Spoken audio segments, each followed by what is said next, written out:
December 1944, an American infantry platoon near St. Vith, Belgium, watches 3 German Tiger tanks grind toward their foxholes. The sergeant orders his Bazooka team into a new position. 2 men carrying a 30 lb M9 launcher that was supposed to kill tanks. They set up, aim at the lead tank's turret at 100 yards, and fire. The 2.36-inch rocket hits dead center. It explodes with a flash of orange and black smoke, barely scratching the paint. The Tiger tank's turret doesn't even traverse. 3 minutes later, that entire platoon is either captured or dead. This wasn't a one-off failure. This was the standard experience for American infantrymen in the Ardennes. From mid-1944 onward, German heavy armor had rendered existing man-portable rockets obsolete. The Panther tank came with 80 mm of sloped frontal armor. The Tiger II had 150 mm. The King Tiger, which started appearing in greater numbers in late 1944, rolled into battle with 150 mm of hardened steel protecting its front. And American foot soldiers had practically nothing that could stop a frontal assault. Let's talk about what they did have. The M9 Bazooka, America's primary answer to armored vehicles, could penetrate 80 mm of armor at 300 yards under perfect conditions. Perfect conditions meant a 90-degree impact angle, no ricochet, on flat, non-sloped plate. Combat conditions were never perfect. The Bazooka's rocket was often deflected by rain or snow, kicked hard by crosswinds, and required 2 soldiers to operate in the open. Most importantly, it couldn't reliably stop anything heavier than a Panzer IV. By late 1944, the situation was desperate. When the U.S. Army pushed into Germany, their standard-issue bazooka was the M9. This was the same weapon that had served well in North Africa and Sicily. Against a moving King Tiger, it was about as effective as throwing snowballs.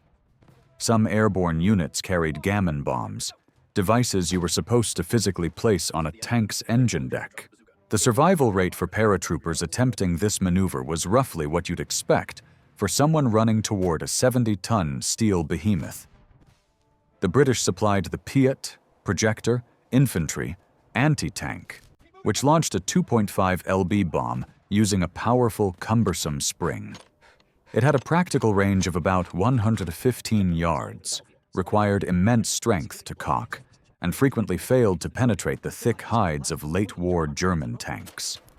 One American captain in the Hurtgen forest described it as a shoulder-fired prayer.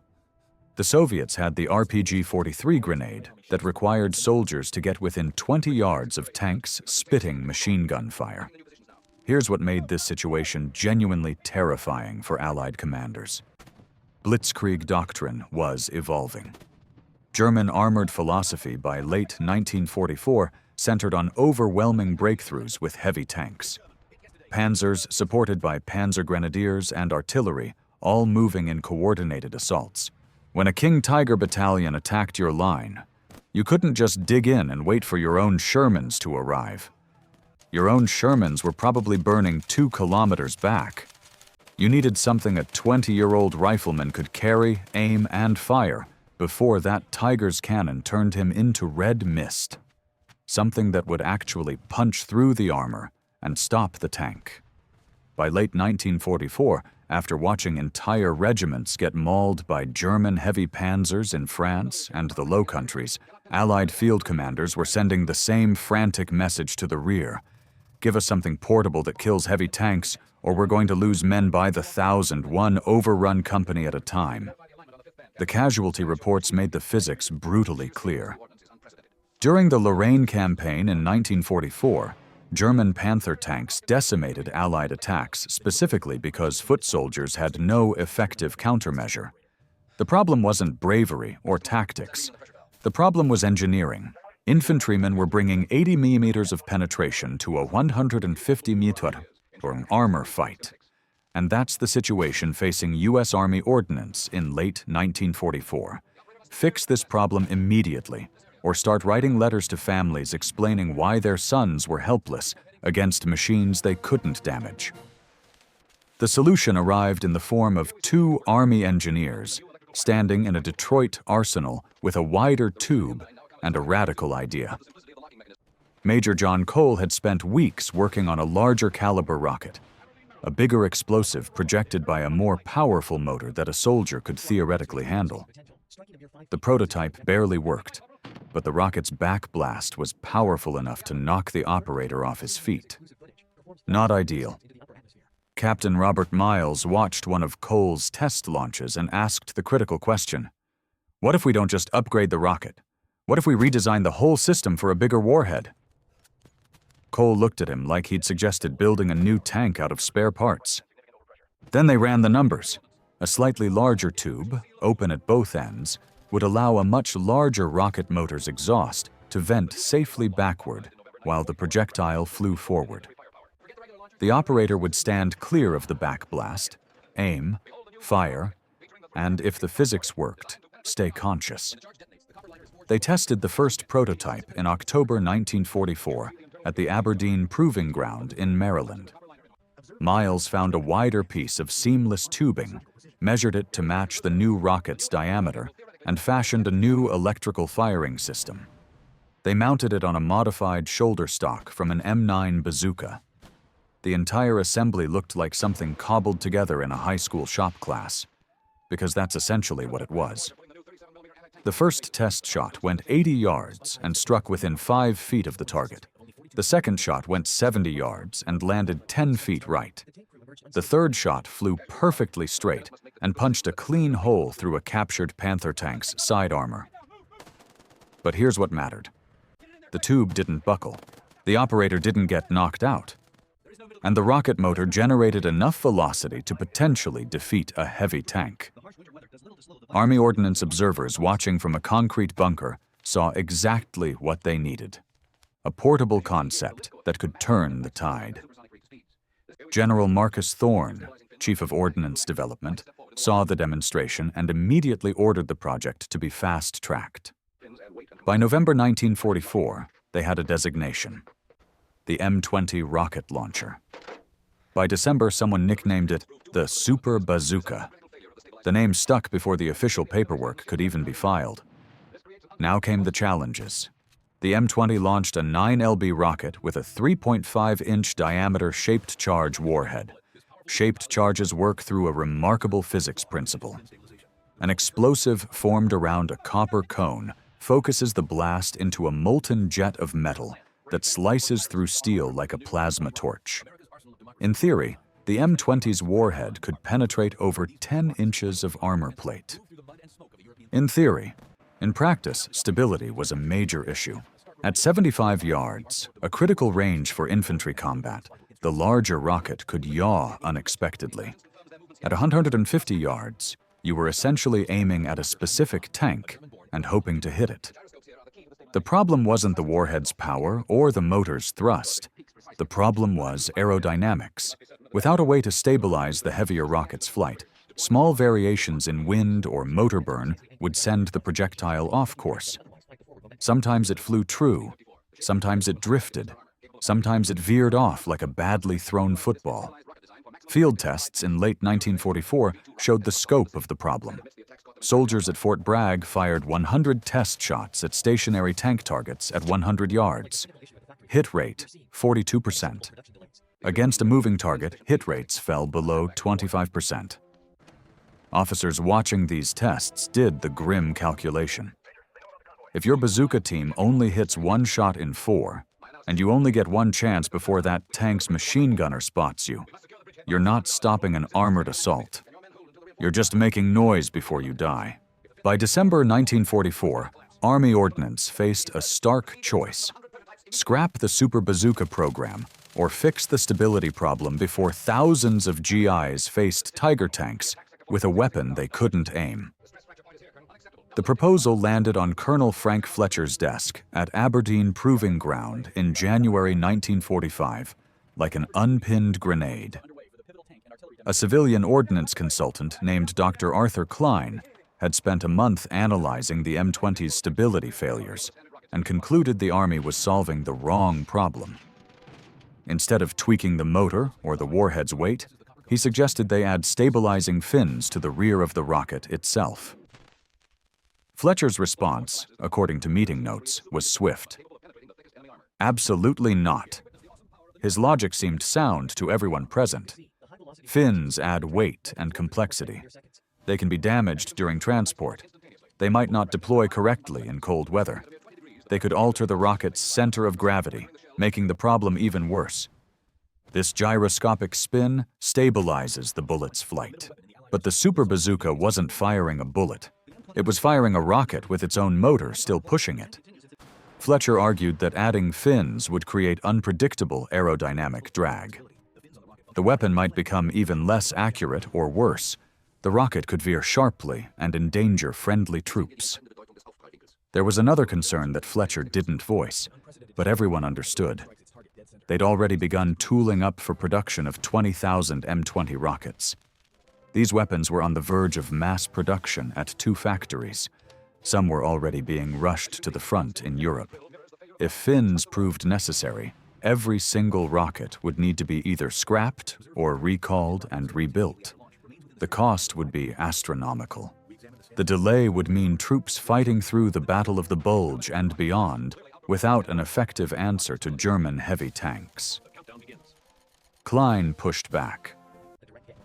And this is where the story gets fascinating. He wasn't just an academic. He was a German-born aeronautical engineer who'd worked extensively on rocket stabilization before fleeing the Nazis in 1938. He had helped develop the principles behind early American rocket designs, and he brought wind tunnel data. His calculations showed that a simple fin assembly, deployed by spring action as the rocket left the tube, would provide immediate stabilization. The fins wouldn't fight the motor's thrust, they would guide it. The spin wouldn't fight the motor thrust, it would complement it. He also pointed out something deeply embarrassing. The Germans were already doing this.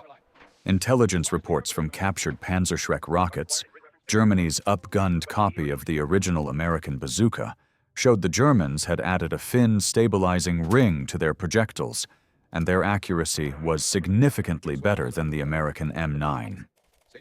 The meeting ended with Fletcher rejecting the proposal.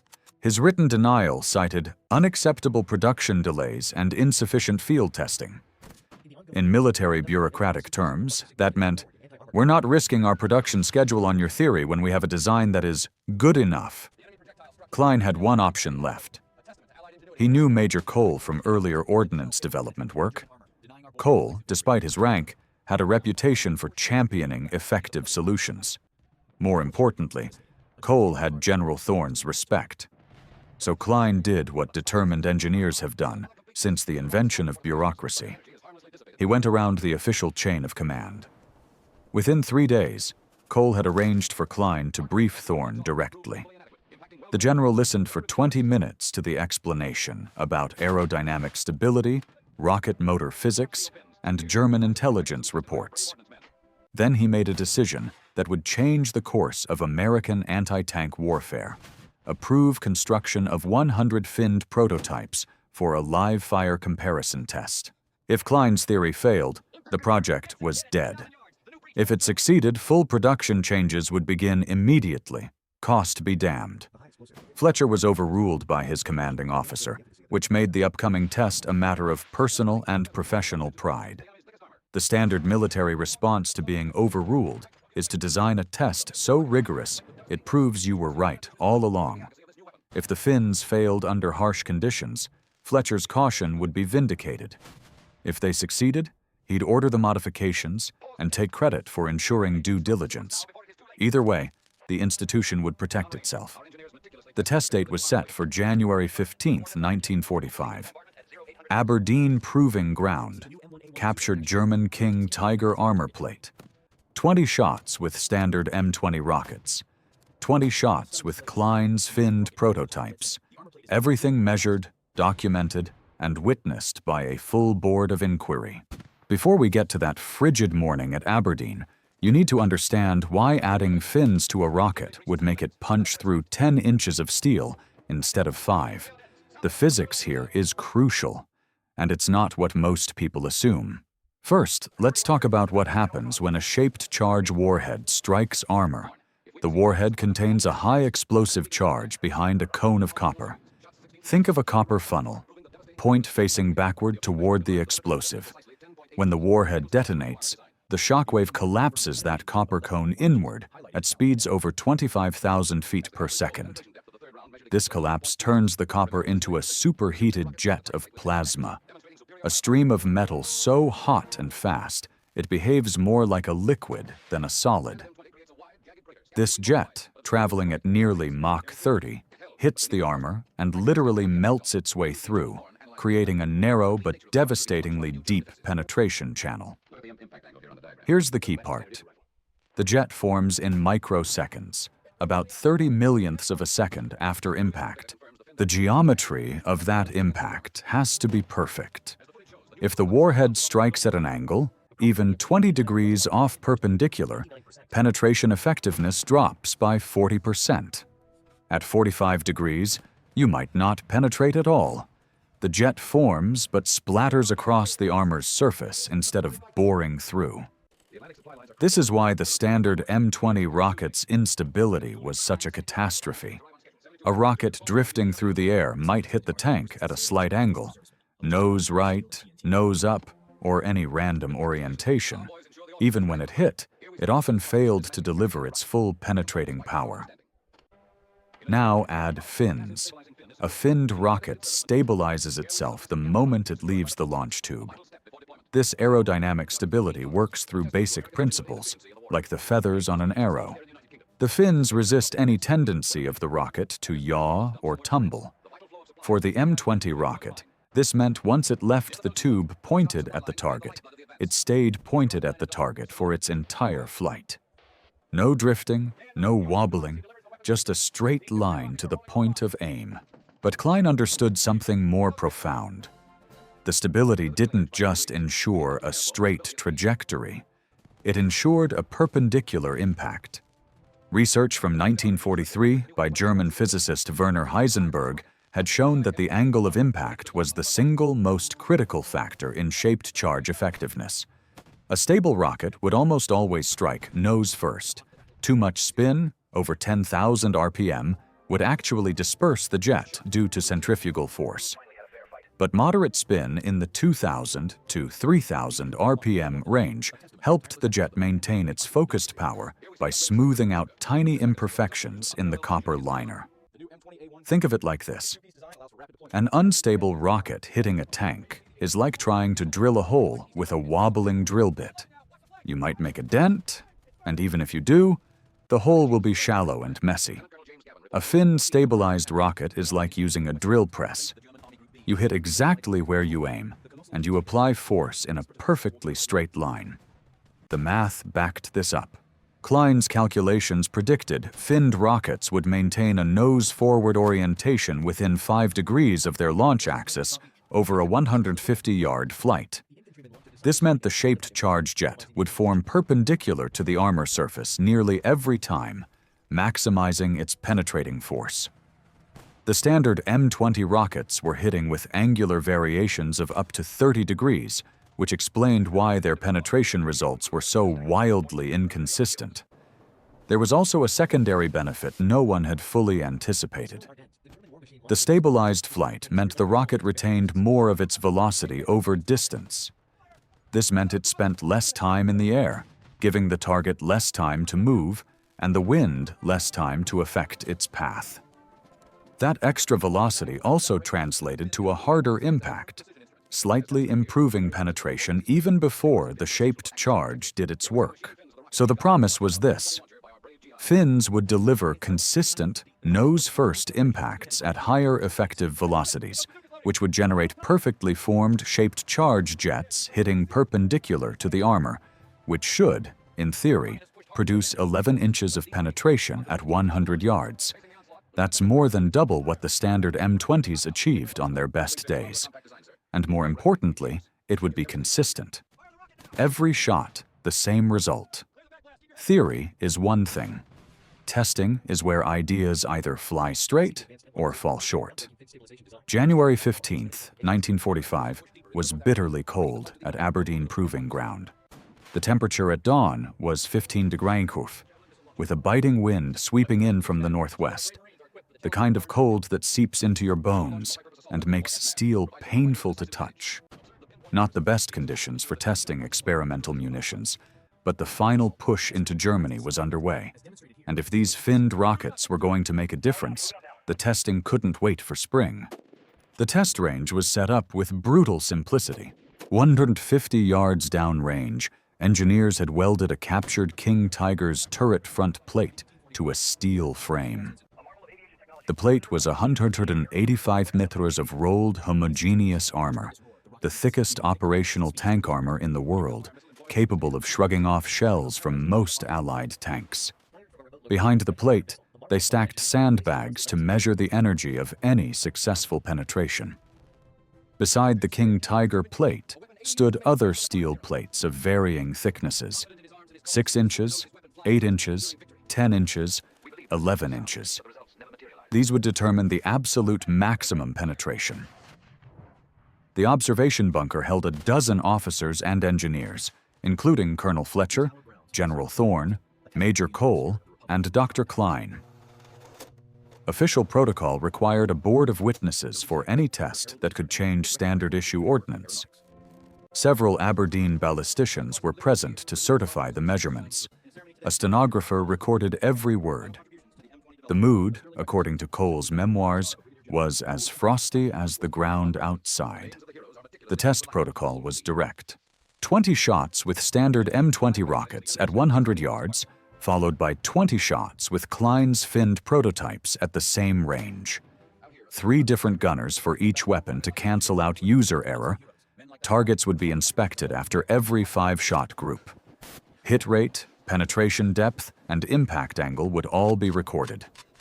First up, the standard M20 baseline. The operator, a master sergeant from the Aberdeen Ordnance School, shouldered the M20 launcher, aimed at the King Tiger plate, and fired. The rocket shot out with a deafening roar, trailing gray smoke. It struck the plate 3 feet high and to the right of the aiming point, exploding in a bright flash. Engineers downrange inspected the impact. A shallow, fist-sized crater. 0 penetration. Shot 2, 2 feet low. 0 penetration. Shot 3 missed the plate completely, veering left. Exactly the stability problem that prompted this test. Shot 4, a direct hit. It gouged out a deeper crater but still failed to penetrate. Shot 5, another miss. The pattern was one of dangerous unreliability. Even when the rockets hit the target, their unstable flight path meant they struck at oblique angles, dissipating their energy across the surface. By shot 15 of the standard rocket group, the results were grimly predictable. 8 hits out of 15 shots fired. Penetration, 0. The 4 misses at 100 yards, a reasonable engagement distance, were damning. One rocket had drifted so much it impacted nearly 10 feet wide of the target. These results matched the reports from the front. The standard M20 simply could not defeat a King Tiger frontally. The finned prototypes came next. Klein had overseen the modification of 100 rockets, fitting each with a spring-loaded fin assembly designed to snap open as it cleared the tube. The fins were simple, stamped steel, just enough to provide aerodynamic stability. First finned shot. A perfect bullseye. A brilliant flash, and then a puff of smoke from the back of the 185mm plate. The engineers downrange called out the measurement, and a wave of disbelief swept through the observation bunker. Complete penetration. Second shot, complete penetration. Third shot, complete penetration. Fourth shot, complete penetration. Fifth shot, complete penetration. Every rocket flew as straight as an arrow, striking nose first and punching through the thickest armor the Germans could field. Fletcher demanded the test be paused while engineers confirmed the plate's thickness and composition. They remeasured everything. The numbers were correct. The test resumed. Shot 15 with the finned rocket was aimed at the thickest test plate, 11 inches of solid steel armor. The rocket hit dead center, detonated, and sent a shower of molten steel out the back of the plate that was visible from the bunker 200 yards away. The range crew waited a full minute for the shrapnel to cool before approaching, then called back the results. Complete penetration. The shaped charge jet had burned through all 11 inches and deep into the sandbags behind it. General Thorne stood up from his observation chair. According to the official report filed that afternoon, he said 3 words: "Build these now." The stenographer noted that Fletcher started to object, stating that further testing was required. Thorne cut him off. The test was over. Shots 16 through 20 produced results that had Aberdeen's engineers rereading their own textbooks: 10.8 inches, 11.1 inches, 10.9 inches, 11.2 inches, 11.0 inches. Not a single shot penetrated less than 10.8 inches. Not a single shot missed the target plate. The consistency was what left everyone speechless. Standard rocket penetration was 0, with a 53% hit rate. Finned rocket penetration averaged over 11 inches, with a 100% hit rate. You could rely on what a finned rocket would do. You could bet your life on it. The observers went downrange after the final shot to see the plates for themselves. Every finned rocket impact showed the same clean, circular hole, roughly an inch in diameter, perfectly perpendicular to the armor, with smooth edges indicating the shaped charge jet had formed with maximum efficiency. The standard M20 impacts looked entirely different. Shallow, jagged craters, some showing signs of the rocket striking at a severe angle. Back in the observation bunker, the ballistics team presented the final numbers. The data was an absolute vindication of Klein's design. Hit probability at 100 yards. Standard M20, 53%. Finned M20, 100%. Average penetration, standard M20, 0 inches. Finned M20, 11.0 inches. Maximum confirmed penetration, standard M20, 0 inches. Finned M20, 11.2 inches. Consistency rating, a measure of performance deviation, standard M20, unacceptable. Finned M20, exceeded all expectations. But here's the number that mattered most to the men on the front lines. Probability of defeating 185mm frontal armor on a King Tiger.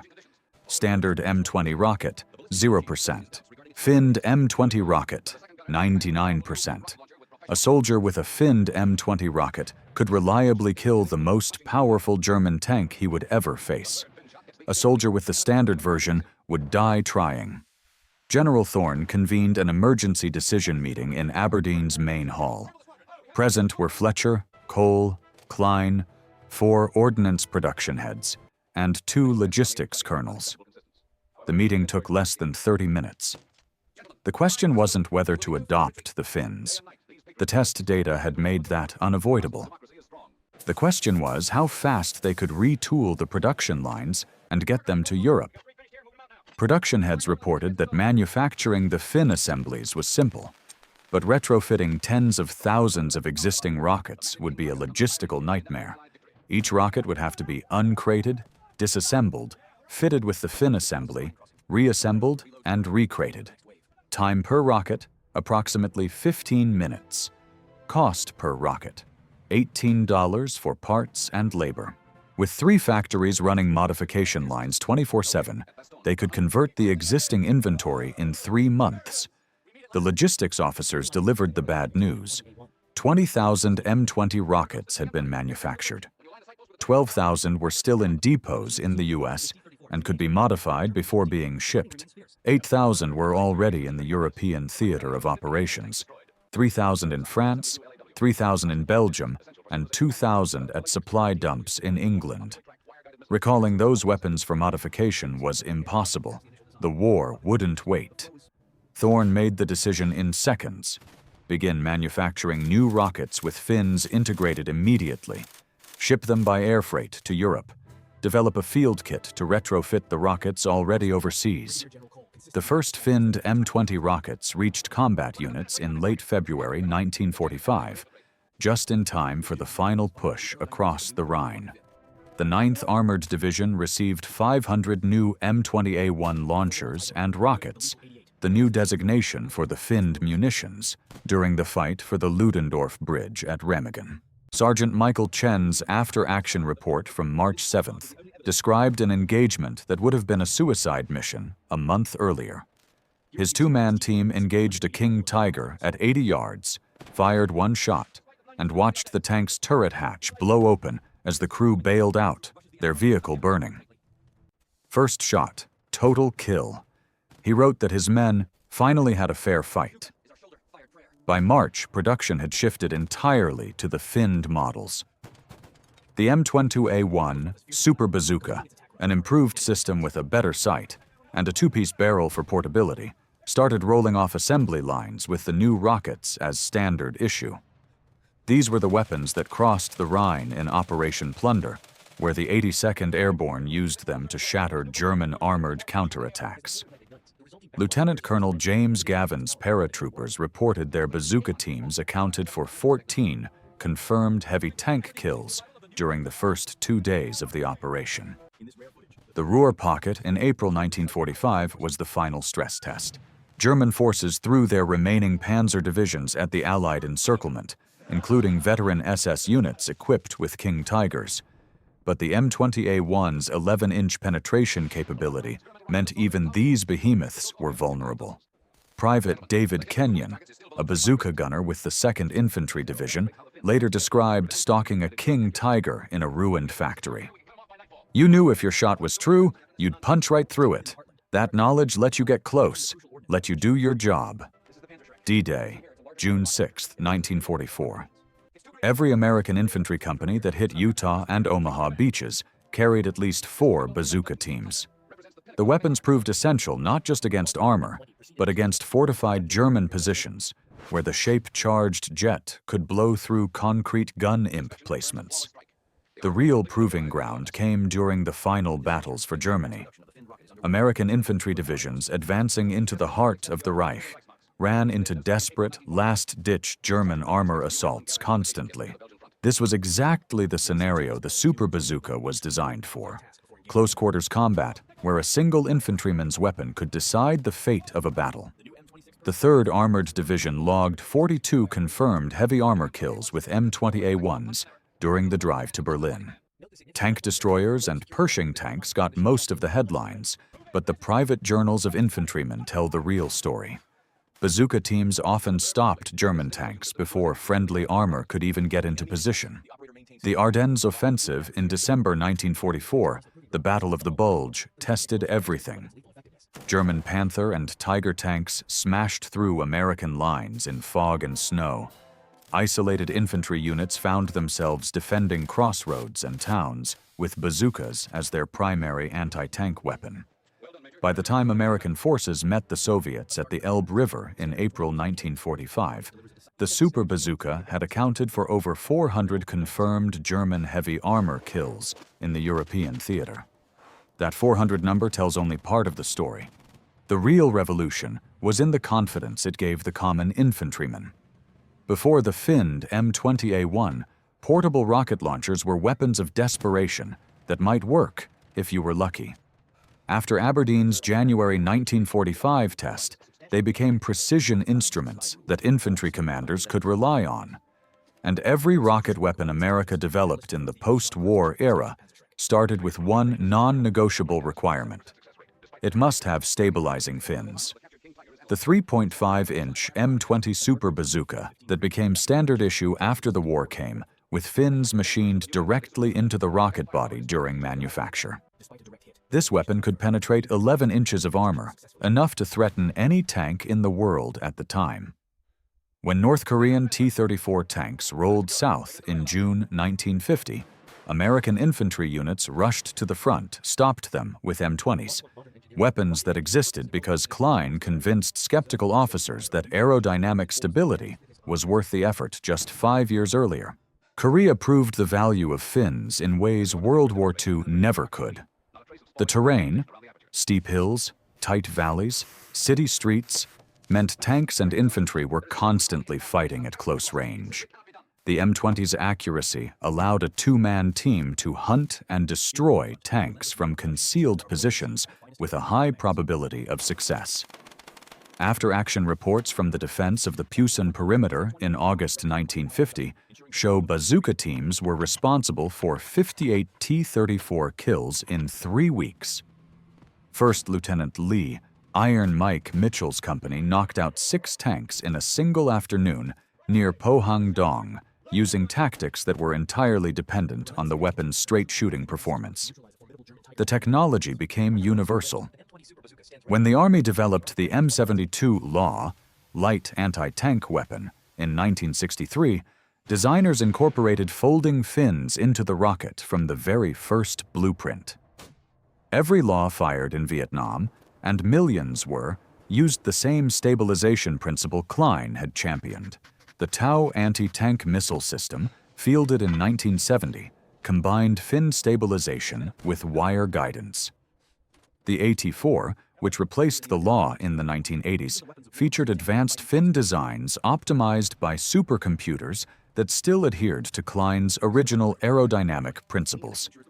Operation Desert Storm in 1991 brought the evolution to its zenith.